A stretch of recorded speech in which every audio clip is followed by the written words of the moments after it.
We basically measure all of the mRNA critical quality attributes with one run. That's why this is really such a game-changing method.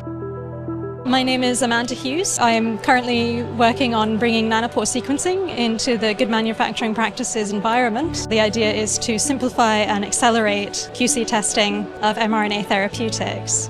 When we're shifting into Oxford Nanopore sequencing, it reduces the number of operators. It's a really simplified protocol.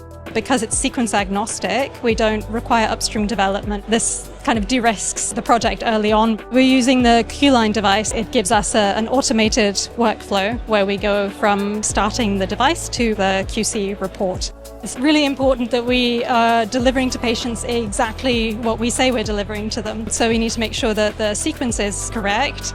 We're really excited to get to a result really quickly, particularly with multiple CQAs. So then you have your answer very, very quickly.